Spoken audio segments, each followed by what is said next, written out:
Bueno, noticia internacional de Fuste, la de la llegada del Papa León XIV, por supuesto, pero en la misma conferencia el canciller Pablo Quirno confirma una noticia que nadie quería escuchar, que tiene que ver con una ruptura en términos diplomáticos con Brasil después de los insultos de Javier Milei a Luis Ignacio Lula da Silva. Se retira el canciller argentino en Brasil y también el brasilero en Argentina. Y estamos con Federico Vacarezza, es economista, especialista internacional, para hablar de esto que es un retroceso, porque ahora solo quedan encargados de negocios en ambos países. Federico, bienvenido. Buen día, ¿qué tal? Bueno, lo primero que hay que tener en cuenta por ahí es que esto es una situación grave, más teniendo en cuenta un socio tan cercano como es Brasil. El principal socio comercial de nuestro país. El principal socio comercial y aparte el principal socio político también en la región y uno de los más importantes también en los cuales la Argentina puede referenciarse para recibir apoyo en iniciativas internacionales que la Argentina quiera llevar adelante.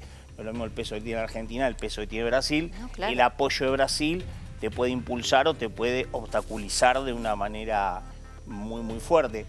No llega a ser una ruptura de las relaciones diplomáticas, es una degradación del vínculo diplomático entre los dos, pero es una degradación muy vergonzosa para la Argentina. Sí, ¿y qué opinas de la estrategia comunicacional del gobierno? Porque cuando lo comunican desde la oficina del presidente, dan a entender que es todo responsabilidad de Brasil. Nosotros no estamos para nada de acuerdo con esto.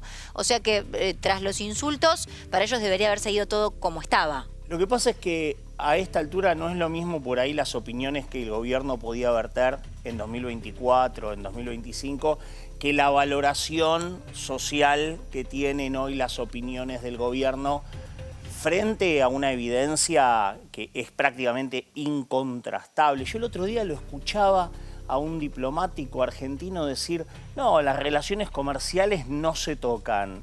No hay forma de tener buenas relaciones comerciales con malas relaciones políticas. Claro. O sea, las buenas relaciones políticas hacen buenas relaciones comerciales. Pues hay que cuidarlas, ¿no? Hay que cuidarlas en este caso. Y la Argentina queda en una situación bastante aislada, bastante vulnerable, porque Brasil tendía a llevar adelante reclamos que la Argentina tendía a apoyarlos. Le decía, bueno, la Argentina lleva adelante este reclamo, había una coordinación. Brasil te lo empuja de una manera muchísimo más fuerte que lo que puede llegar a empujar la Argentina. Pensemos, no se habría cerrado los acuerdos comerciales con la Unión Europea si Brasil se hubiese obstaculizado.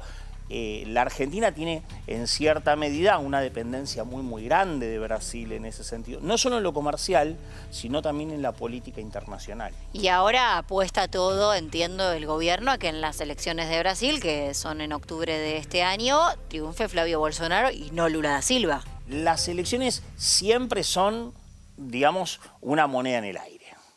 Pero lo que hay que tener en cuenta es que por lo menos las encuestas, que en todas partes son muy dudosas, pues son muy sesgadas también, lo que hay que tener en cuenta es que Lula ha hecho un muy buen gobierno y la intención de voto a Lula le sigue dando favorable.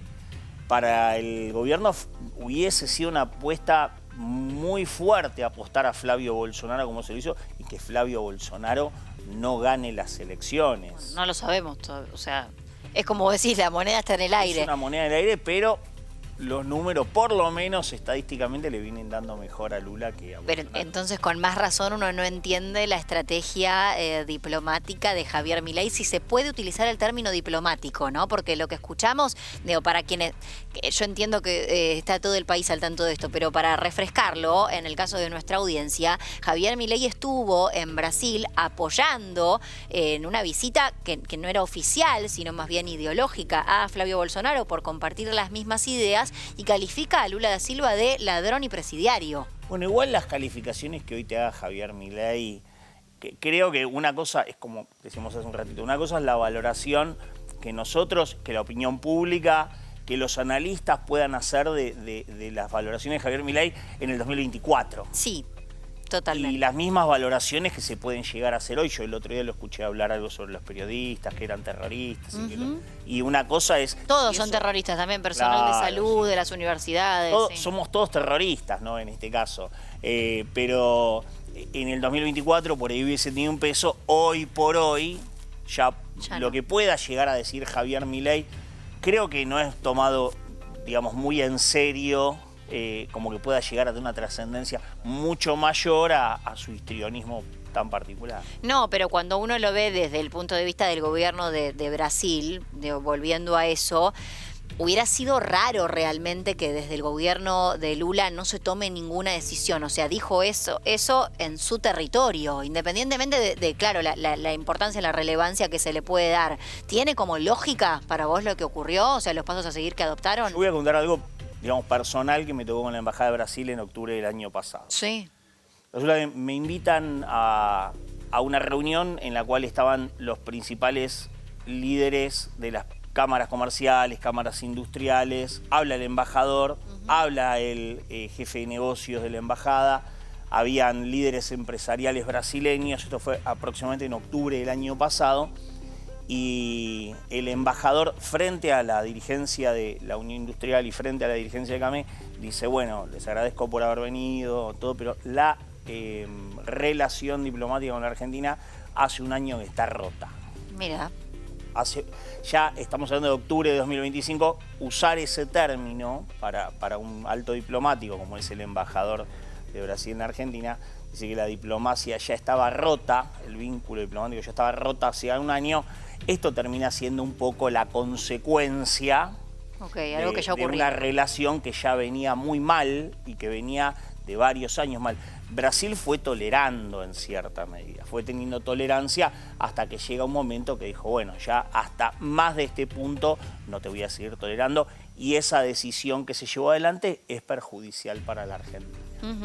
Hablaste de la industria y te cambio levemente de tema, todo tiene que ver con el presente económico de la Argentina, de cualquier modo, por los dichos del ministro, de Luis Caputo, que cayeron mal en la UIA, en la Unión Industrial Argentina. Él se refirió a... En realidad lo que hace es insultar o desmerecer el modelo que ellos no llevan adelante, que sabemos que el gobierno tiene otra mirada, pero en esta oportunidad le responden. ¿Qué está pasando en la interna económica del gobierno que no hay resultados en la micro? Ellos hablan mucho de la macro, pero no paramos de escuchar el caso de la caída de la actividad, de empresas que cierran, ni hablar el endeudamiento de las familias, pero eso ya es otro punto. ¿Qué pasa hoy en la UIA? Y que el sector manufacturero está muy mal.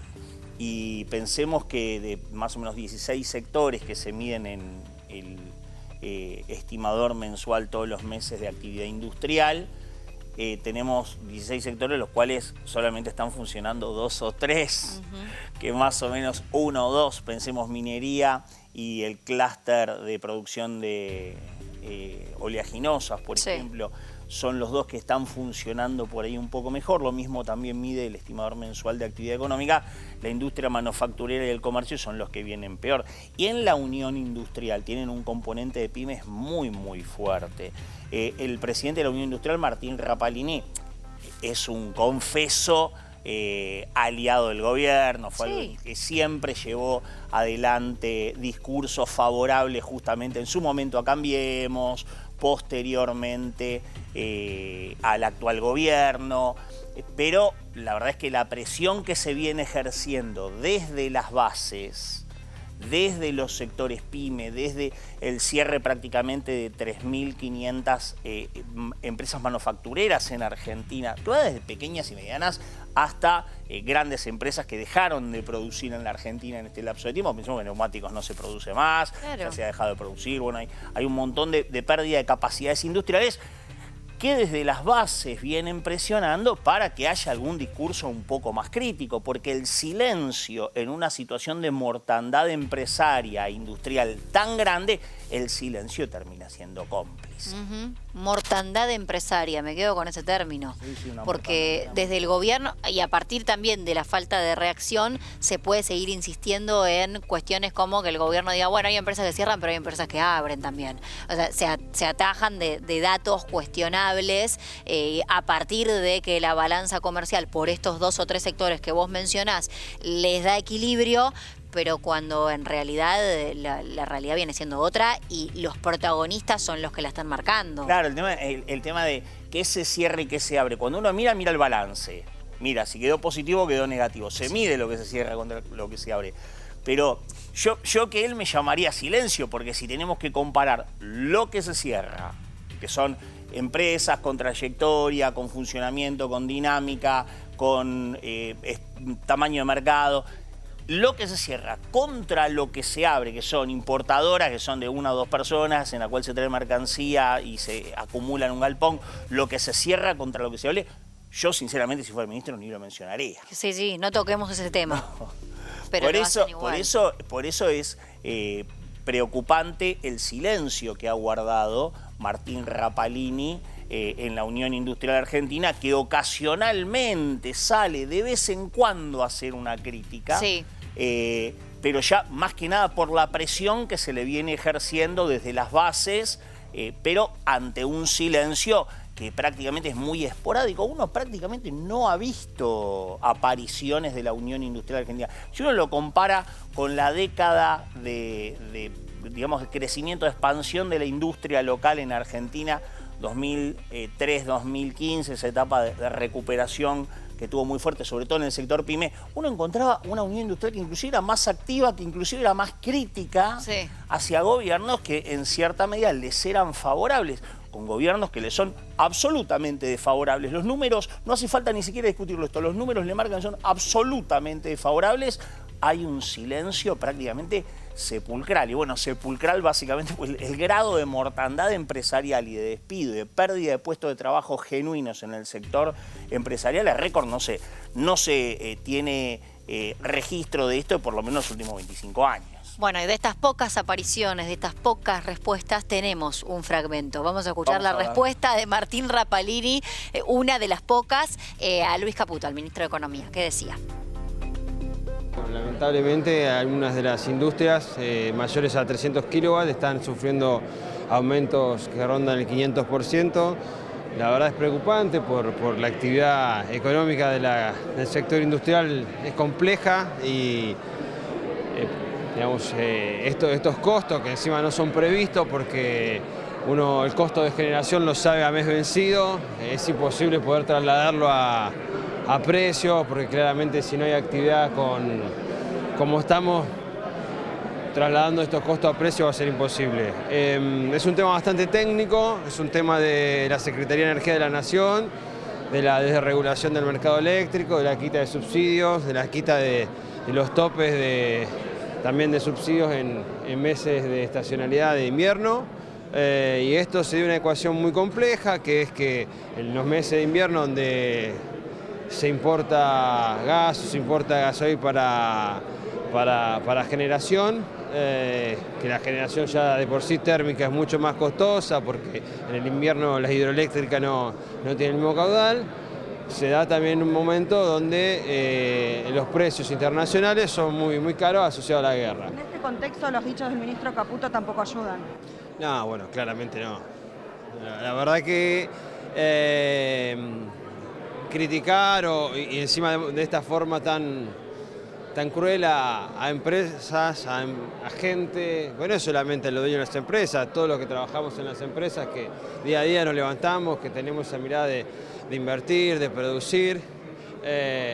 Lo peor de todo es que incentivan a que compremos en otro lado lo que ellos critican, ¿no? Porque estamos importando trabajo a países que hace mucho tiempo están haciendo lo que pedimos nosotros, que es fortalecer el entramado productivo, ayudar a la ciencia, a la tecnología, laburar mucho en la exportación de valor agregado, generar valor agregado y sostener la clase media. Cuando se cae la clase media y cuando nos maltratan a los industriales, entendemos que no nos sirve a nadie, no solamente a nosotros. Lamentablemente, algunas de las industrias mayores a 300 kilowatts están sufriendo aumentos que rondan el 500%. La verdad es preocupante por la actividad económica del sector industrial, es compleja y estos costos que encima no son previstos porque el costo de generación lo sabe a mes vencido.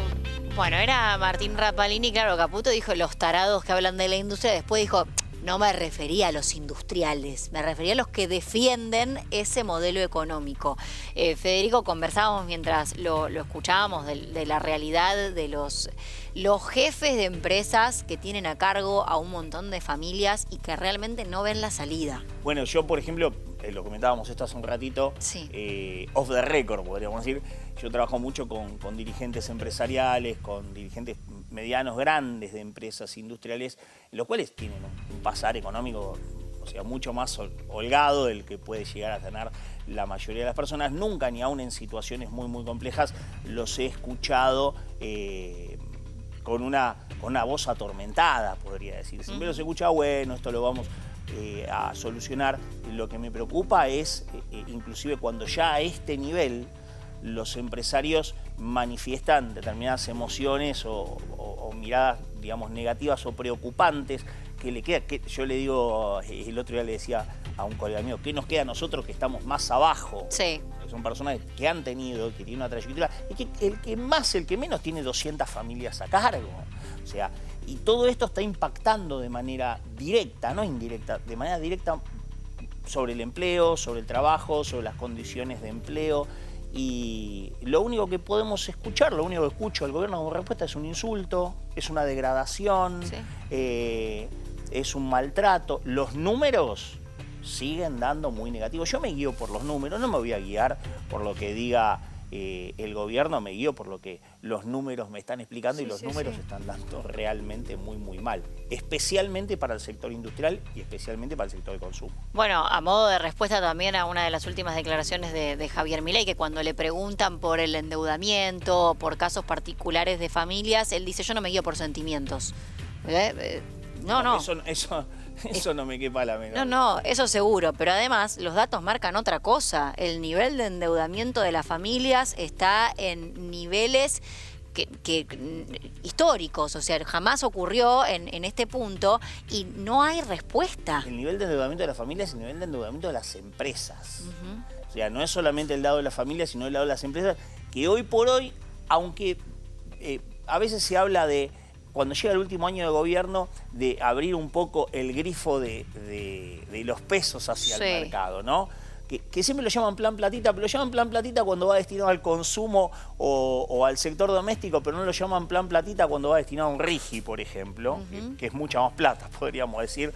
Pero siempre se habla en términos despectivos. Hoy por hoy, aunque el gobierno pensara llevar adelante un plan de estímulo inyectando pesos en el mercado, es tan grande el nivel de endeudamiento de las empresas y es tan grande el nivel de endeudamiento de las familias que aunque quisiese estimular el consumo, no lo podría hacer, porque todo ingreso que, digamos, generasen las empresas en base a una mayor facturación, o todo ingreso que generasen, que obtuviesen las familias en base a una mejora salarial, se iría a cancelar deuda y el consumo no se movería. Entonces, ese supuesto plan platita, como lo llaman despectivamente, sirve siempre en el último año como para dar un envión electoral, siempre en el oficialismo, para estimular un poco el consumo, relajar un poco y después ajustar en el siguiente año. Pero aunque hoy lo llevasen adelante, no se podría hacer efectivo, porque terminaría pagándose deuda en los bancos, tanto del lado de las empresas como del lado de las familias, lo que terminaría generando un efecto neutro. Se cancelaría deuda nada más. No bienestar. Y eso no modificaría la ecuación electoral en vista hacia 2026. Fíjense el grado de gravedad que aún aunque se inyectase plata, el consumo no se movería. Bueno, un baldazo de realidad. Federico, muchísimas gracias por venir. Es un placer, Buen domingo. Buena semana. Igualmente. Bueno, nos vamos a la pausa.